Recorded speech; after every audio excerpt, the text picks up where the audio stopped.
우리가 이제 살아가면서 인생의 터가 무너지거나 또 우리의 인생의 기반이 흔들리는 것을 경험할 때가 있습니다. 여러분도 살아온 인생을 다시 한번 회고해 보면서 나의 인생 가운데 나의 인생의 기반이 흔들리고 무너진 적은 언제였는가 한번 생각해 보시면 좋겠습니다.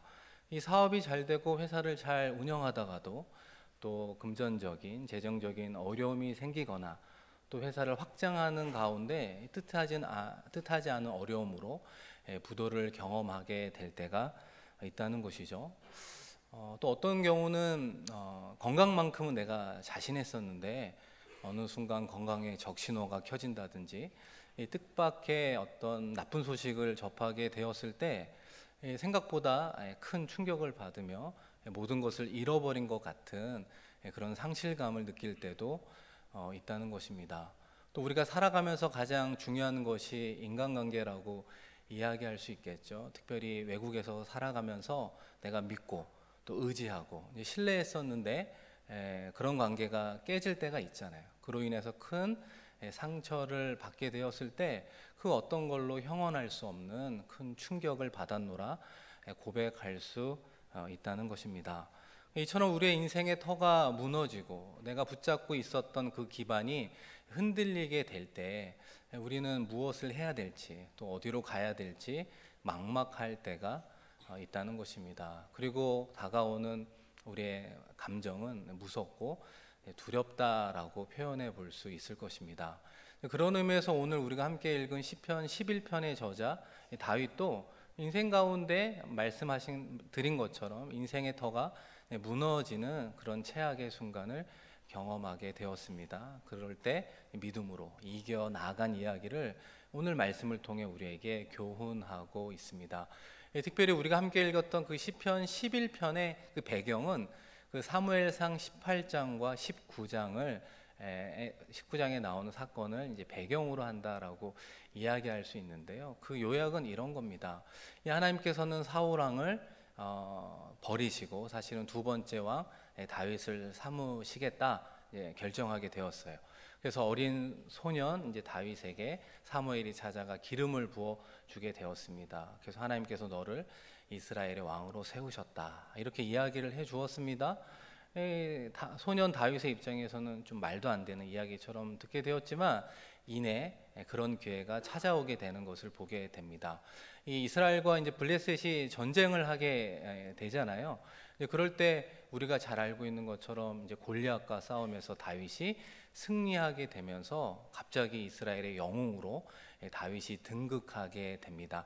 그럴 때 백성들이 지은 노래가 있습니다. 이 사울이 죽인 자는 천천히요 다윗은 만만히로다. 이렇게 이야기하면서 이 백성들이 이 승리의 공로를 사울이 아니라 다윗에게 돌리게 되는 것을 이제 보게 되는 거죠. 요즘으로 이야기하면 대선 후보자 중에 지지율이 1위를 달리는 독보적인 존재가 되었다고 표현할 수 있을 것입니다. 그리고 어떤 일이 생기게 됩니까? 이 사울 왕도 자신의 딸 미가를 다윗의 아내로 주게 되는 것을 보게 되는 것이죠. 이제는 확실한 대권 주자로 자리매김하는구나 라고 하는 도장까지 찍었다 이렇게 표현할 수 있습니다. 그러다 보니까 당연히 주변 사람들이 다윗에게 줄을 대기 위해서 찾아왔을 겁니다. 그러면서 다윗에게 다윗 이제 조금만 지나면 이스라엘의 왕이 될 거야. 나를 좀 기억해줘. 이러면서 선물도 주고 뭔가 다윗을 많이 칭찬해 주지 않았겠습니까? 다윗도 생각해보면 손사래를 하면서 아니라고 이야기하지만 기름도 부음을 받았고 내가 이내 곧 다윗 왕이 되겠구나 이런 어떤 큰 기대감을 가지게 되었을 것입니다. 그런데 상황이 갑자기 변화되게 되는 것을 보게 됩니다. 이 사울 왕이 왕권의 위협을 느끼자 그동안 밀어주고 끌어주고 딸도 주었는데 그 도움의 손길을 내려놓고 그 손에 창을 잡았습니다. 그리고 그 창을 다윗에게 향하여 던지기 시작을 한 거죠.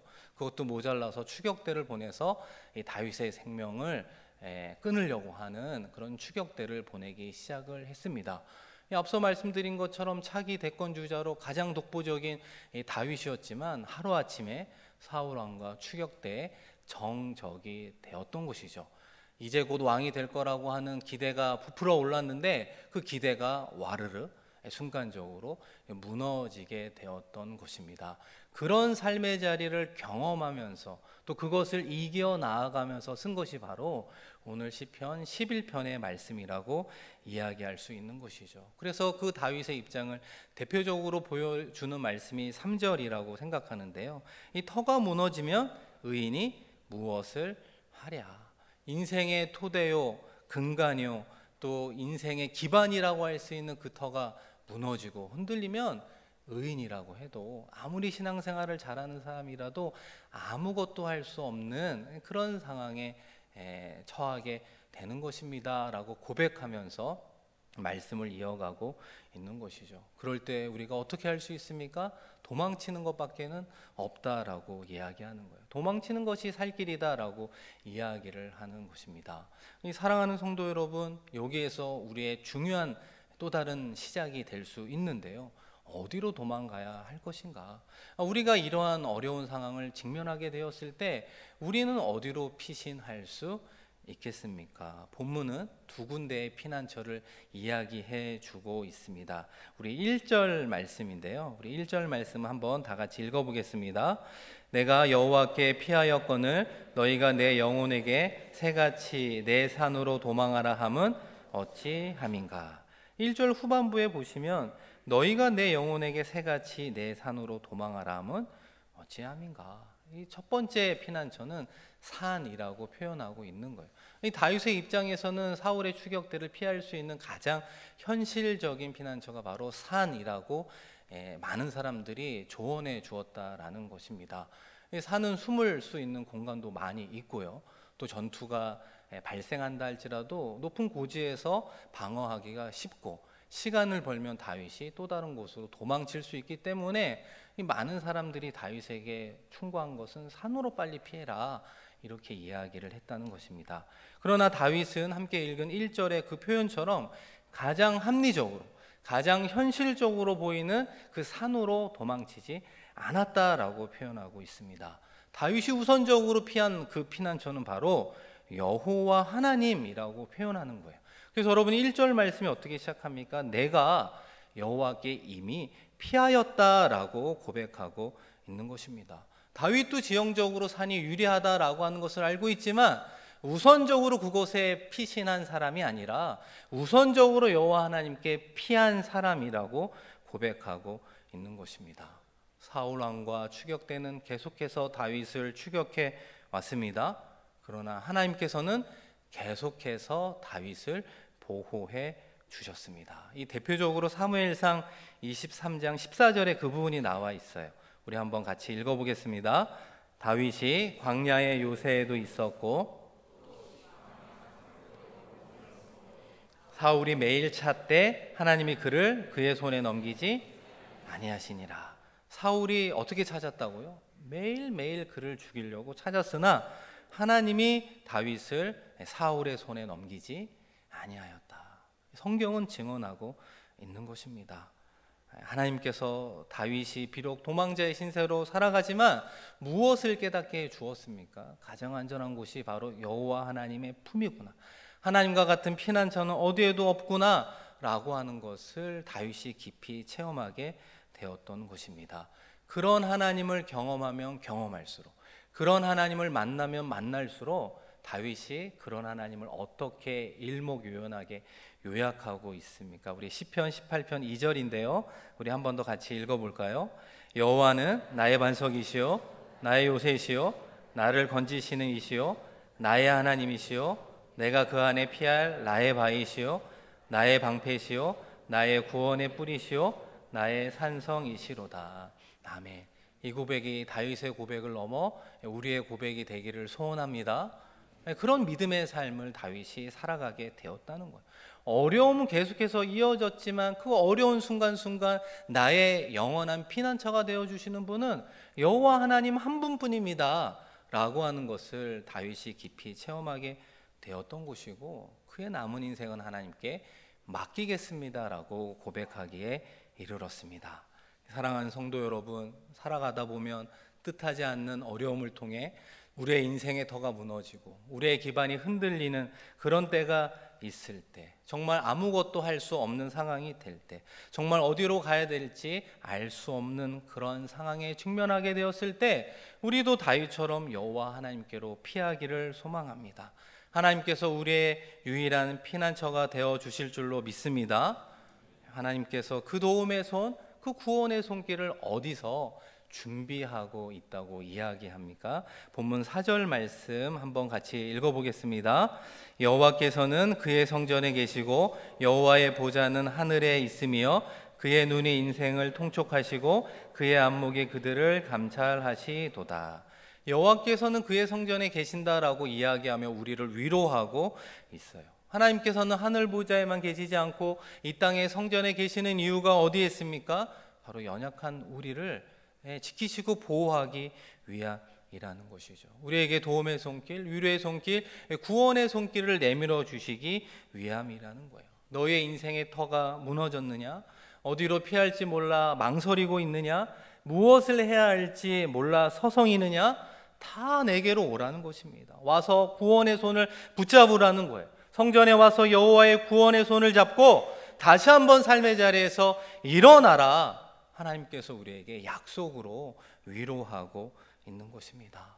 사랑하는 성도 여러분, 그 성전은 어디를 가리키고 있습니까?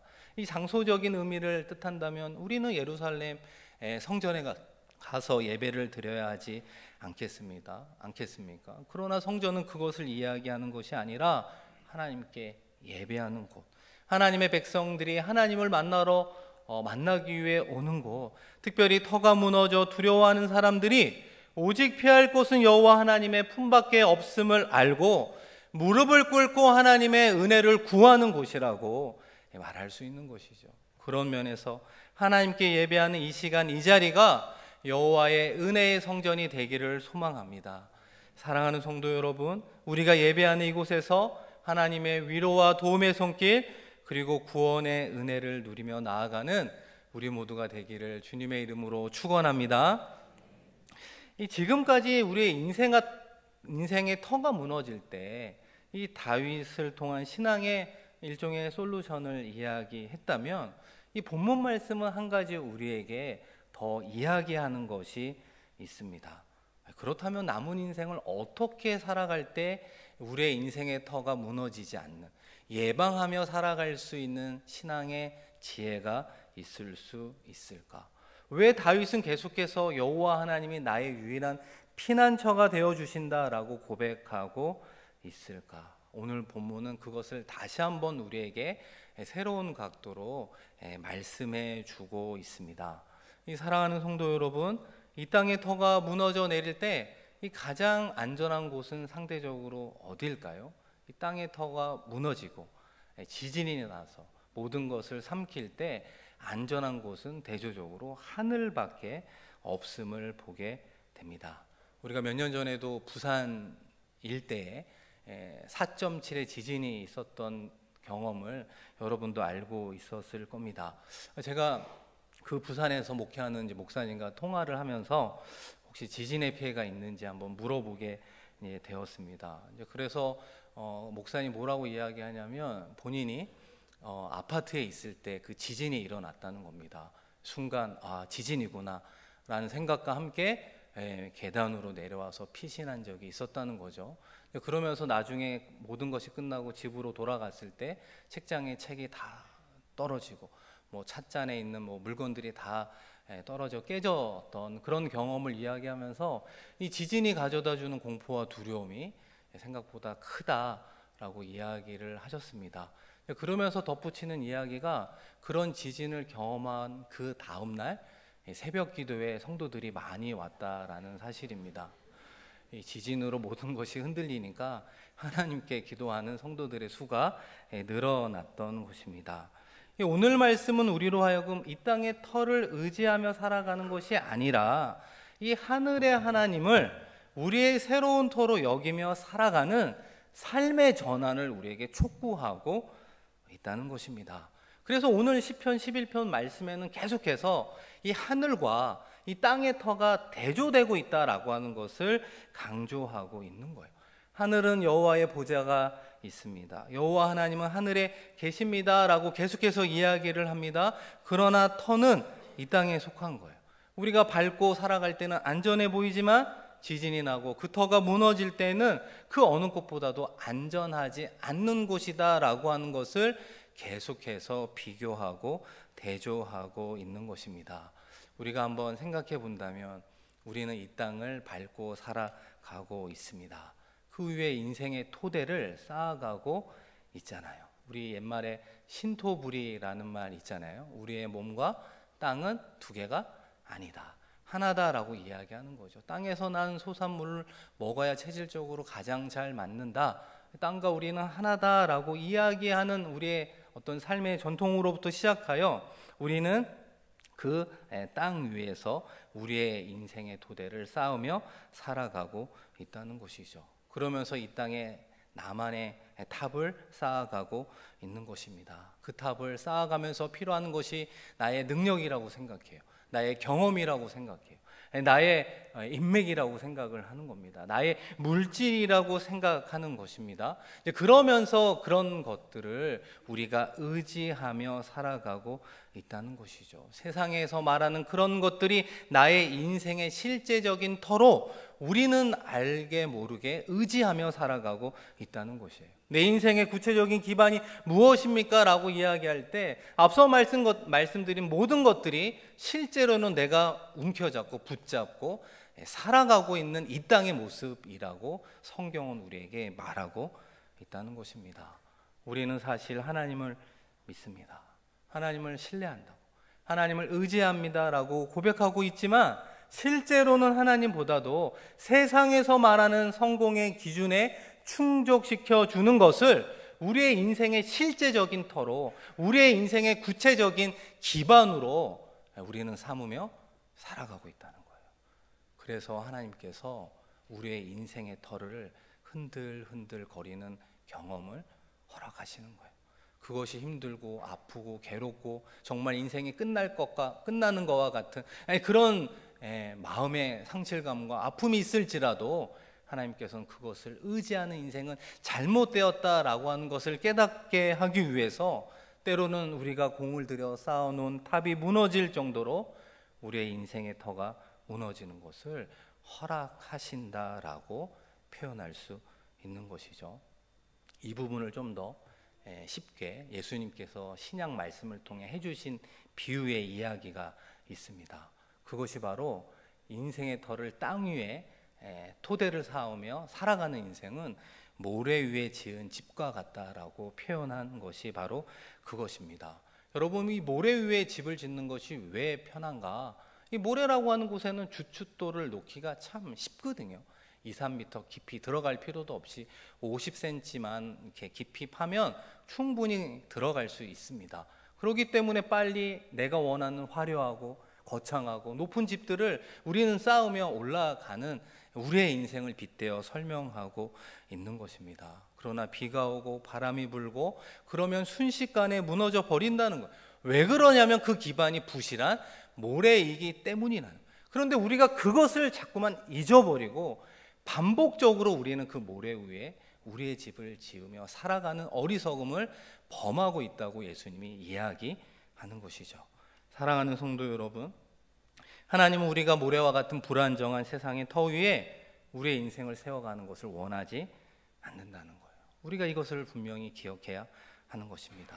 오히려 하나님은 땅의 터와 대조되는 하늘에 새로운 터를 쌓으라는 거예요. 하늘의 하나님 위에 우리의 인생의 터를 새롭게 구축하며 시작하라고 말씀하는 것이죠. 예수님의 비유의 말씀에 비추어 본다면 모래가 아니라 반석 위에 집을 지은 사람이 되어라, 이렇게 이야기를 하는 겁니다.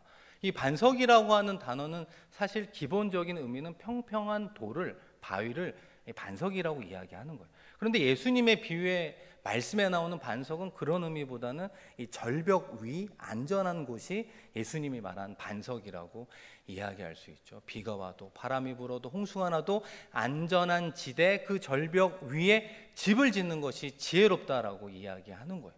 그러면 얼마나 힘들어요. 그 절벽이 어디 있는지 찾아가야 되고 그곳까지 집 짓는 재료들을 쌓아 올리려면 얼마나 힘듭니까? 그 기초공사 자체가 너무나 많은 돈과 에너지를 우리에게 요구할 수 있지만 그런 지대 위에 집을 짓는 것이 지혜롭다라고 이야기하는 것이죠. 한 걸음 더 나아가 예수님께서 우리에게 주시는 반석에 또 다른 영적인 의미가 있습니다. 여러분, 그것은 무엇이냐? 이 구약으로부터 신약에 이르기까지 반석의 의미는 앞서 말씀드린 것처럼 다양할 수 있지만 오늘 말씀의 흐름에 가장 부합되는 반석의 의미는 예수 그리스도다라고 말할 수 있습니다. 우리가 고린도전서 10장 4절에 보면 그 반석은 예수 그리스도이십니다라고 고백하고 있어요. 예수 그리스도는 생명의 생수를 뿜어내는 반석이기 때문에 그렇습니다. 구약 시대, 신약 시대를 불문하고 생수의 근원, 축복의 근원, 구원의 근원은 바로 예수 그리스도임을 성경은 우리에게 증언하고 있는 것이죠. 구약의 이스라엘 백성들이 광야에서 40년간 유리방황하면서도 반석으로부터 나온 물을 먹고 마시며 살았던 그 반석이 예수 그리스도임을 뜻할 뿐만 아니라 우리의 삶의 모든 것을 공급해 주시는 근원의 반석 역시 예수 그리스도임을 우리에게 이야기하는 것이죠. 사랑하는 성도 여러분, 그런 의미의 반석 위에 우리의 인생의 기초, 우리 인생의 토대를 쌓으며 살아가는 것이 가장 안전하다라고 말하는 거예요. 그래서 많은 목사님들이 예수 그리스도 중심의 삶을 살아가십시오라고 요약하는 이유가 바로 여기에 있다라고 이제 말할 수 있는 것입니다. 그런 예수님께서 오늘 말씀의 흐름 가운데 결론의 말씀으로 주시는 말씀 한 구절이 있습니다. 우리 마태복음 5장 17절과 18절 말씀인데요. 우리 스크린 보면서 마지막으로 한번 같이 읽어볼까요? 내가 율법이나 선지자를 폐하러 온 줄로 생각하지 말라. 폐하러 온 것이 아니요 완전하게 하려 함이라. 진실로 너희에게 이르노니 천지가 없어지기 전에는 율법의 1.1획도 결코 없어지지 아니하고 다 이루리라. 예수님이 오셔서 하셨던 사역을 오늘 말씀으로 요약해 본다면 예수님의 말씀을 완성하러 오셨다라고 이야기할 수 있을 것입니다. 그리고 하나님의 그 약속의 말씀은 1.1획도 없어지지 않고 다 이루어 가신다라고 약속해 주고 있습니다. 여러분, 마지막으로 한번 생각해 볼까요? 예수님께서 우리와 같은 인간의 몸을 입고 이 땅에 오셨어요. 그리고 3년이라고 하는 짧은 공생의 시간을 우리에게 보여주셨습니다. 그렇다면 예수 그리스도도 인생을 살아간 거 아니겠어요? 그렇다면 예수 그리스도의 인생의 기반이 무엇이었느냐? 이게 오늘 말씀의 요약이라고 이야기할 수 있는 거예요. 예수 그리스도의 인생, 예수 그리스도의 모든 사역의 초점이 어디 위에서 이루어졌느냐라고 물어본다면 하나님의 약속의 말씀 위에서 모든 인생, 모든 사역을 감당했다라고 말할 수 있는 것입니다. 그래서 여러분, 공생의 기간을 담은 사복음서 말씀 가운데 공통적으로 예수님께서 하셨던 표현이 하나 있어요. 그것이 무엇이냐면 선지자를 통해 하신 말씀을 이루려 하심이라. 하나님의 말씀을 이루려 하심이라. 이것이 예수님의 삶의 지표가 되었던 표현입니다. 여러분 한번 따라해 보실래요? 하나님의 말씀을 이루려 하심이라. 하나님의 말씀을 이루려 하심이라. 이것이 예수의 삶이었고 우리의 삶이 되어야 하는 것입니다. 예수 그리스도는 하나님의 약속의 말씀을 예수의 인생과 사역의 모든 터로 삼았다는 거예요. 모든 토대로 삼았다는 거예요. 붙잡았던 기반으로 삼았다는 거예요. 그래서 부활, 승천하여 승리하신 우리의 구원자 되시는 예수 그리스도가 되어 주셨습니다. 사랑하는 성도 여러분, 그러므로 우리도 하나님의 약속의 말씀을 우리의 인생의 새로운 터로 삼으며 새롭게 시작해야 되는 것입니다. 우리 교회는 매일 성경을 하잖아요. 그죠? 하루하루 일정한 말씀을 우리가 큐티한다고 하잖아요. 읽고 묵상하고 적용합니다. 이것은 데일리 브레드라고 하는 표현처럼 하루하루에 필요한 영적인 양식이요, 오늘 말씀의 흐름으로 이야기한다면 하루를 살아낼 수 있는 인생의 새로운 기초다라고 표현할 수 있습니다. 우리는 그 말씀 위에 우리의 인생의 기초를 놓으며 그 말씀을 붙잡고 순종할 때 승리하며 나아갈 수 있습니다. 한 걸음 더 나아가 우리에게 필요한 것이 무엇이냐? 하나님의 말씀이 하루하루의 기초를 넘어 진정한 인생의 토대가 되어야 한다는 것이에요. 말씀이 쌓이고 쌓여서 그 말씀 전체를 관통하며 바라볼 수 있는 하나님의 뜻이 무엇인가? 하나님께서 이야기하는 은혜의 물줄기가 도대체 무엇인가? 우리의 인생을 향한 하나님의 뜻이 무엇인가? 라고 하는 인생의 우리 정답들을 하나님의 말씀에서 찾을 수 있는, 기초를 넘어 말씀이 우리의 인생의 토대가 되고 기반이 되고 붙잡는 인생을 살아야 되지 않겠습니까? 그런 의미에서 이번 주 금요일부터 이루어지는 구약 집중 세미나의 목적과 방향성은 바로 거기에 있다라고 이야기할 수 있어요. 시간을 내는 것도 어렵고 금토일 월 다 참석하는 것도 너무나 쉽지 않다라고 이야기할 수 있습니다. 그럼에도 불구하고 우리가 왜 계속해서 간구하고 기도하고 함께하기를 독려하는 이유는 바로 무엇입니까? 말씀의 기초를 넘어 말씀과 말씀을 연결하여 구약 창세기로부터 말라기까지 하나님께서 우리와 우리의 자녀와 우리의 일터를 향한 하나님의 온전한 뜻이 무엇인가, 나를 향한 은혜의 물줄기가 무엇인가를 붙잡을 때 비로소 나의 인생을 하나님의 말씀 위에 토대를 삼고 살아갈 수 있는 분명한 시작점이 될 수 있다는 것입니다. 그러할 때 우리는 무엇을 깨달을 수 있느냐?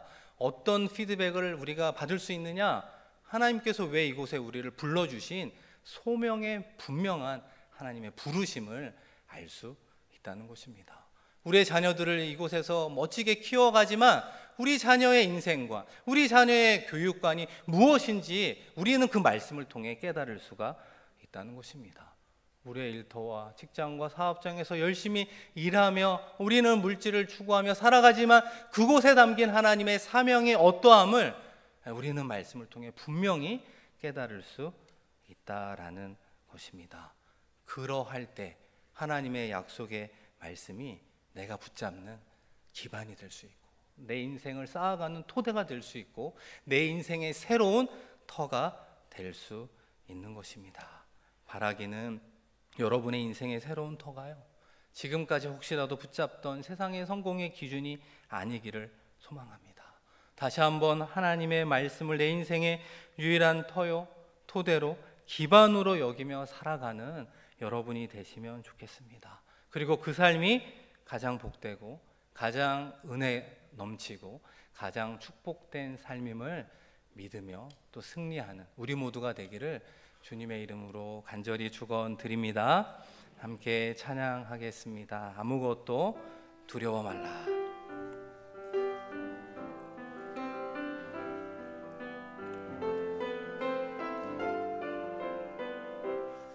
아무것도 두려워 말라. 아무것도 두려워 말라. 주 나의 하나님이 지켜주시네. 놀라지 마라. 겁내지 마라. 주님 나를 지켜주시네. 아무것도 두려워 말라. 아무것도 두려워 말라. 주 나의 하나님이 지켜주시네. 놀라지 마라. 겁내지 마라. 주님 나를 지켜주시네. 내 맘에 힘에 겨워 지칠지라도 내 맘이 힘에 겨워 지칠지라도 주님 나를 지켜주시네. 세상의 험한 풍파 몰아칠 때도 주님 나를 지켜주시네.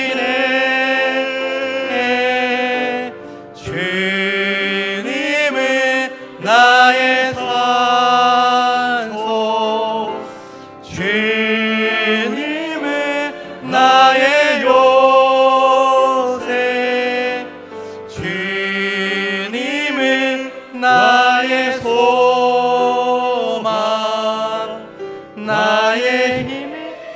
되신 여호와 주님은 나의 산성, 주님은 나의 산성 주님은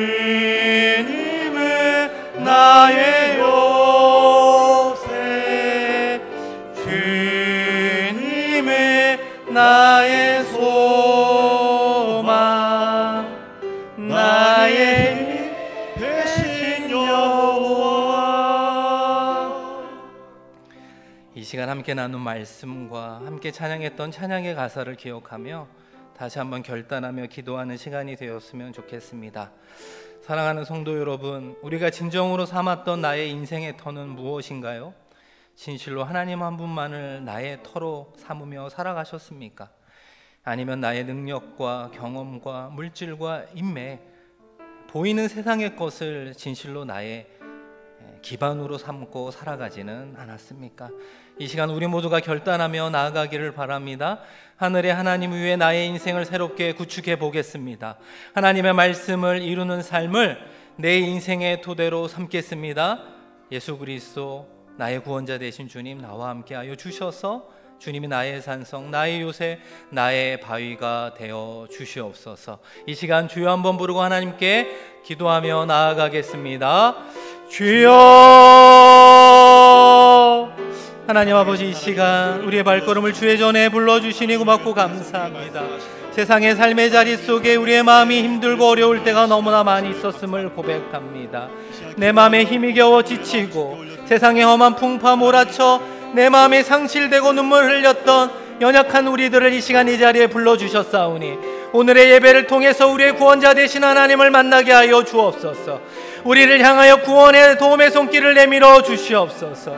온전히 여호와 하나님이 나의 인생의 유일한 피난처가 되심을 깨닫게 하여 주시옵소서. 주님은 나의 산성이시오, 주님은 나의 바위가 되어주시며 주님은 나의 소망이 되어주심을 고백하며 나아가는 우리들의 발걸음이 되게 하여 주시옵소서. 오 아버지 하나님, 우리의 인생이 모래와 같은 곳에 집을 짓는 인생이 되지 않게 하여 주시고 우리의 아버지 하나님의 인생이 반석 위에 집을 짓으며 나아가는 우리들의 삶이 되게 하여 주셔서 말씀의 반석 위에 우리의 인생을 새롭게 구축하며 시작되게 하여 주시옵소서. 예수 그리스도가 이 땅 가운데 하나님의 말씀을 이루며 살아가셨던 것처럼 우리들의 모든 삶의 자리에서 하나님의 말씀을 이루어낼 수 있는 우리들의 인생이 되게 하여 주시고 하나님의 약속의 말씀이 우리의 인생의 토대가 되게 하여 주시며 새로운 터가 되게 하여 주시며 우리의 실제적인 기반이 되게 하여 주셔서 하나님의 약속의 말씀이 우리의 모든 인생과 자녀와 우리의 일터와 우리의 모든 모임과 우리의 공동체를 세워가는데 쓰임받을 수 있도록 성령 하나님 우리를 붙잡아 주시옵소서. 우리와 함께하여 주옵소서. 우리를 긍휼히 여겨주시며 성령 하나님 우리들의 믿음의 길 가운데 오롯이 순종하며 나아가는 그 길 가운데 하나님께서 응답하여 주셔서 궁극적으로 승리하며 하나님께 영광 올려드릴 수 있는 우리들의 멋진 발걸음 될 수 있도록 성령 하나님 함께하여 주시옵소서. 감사드리며 귀하신 예수님 기도드립니다.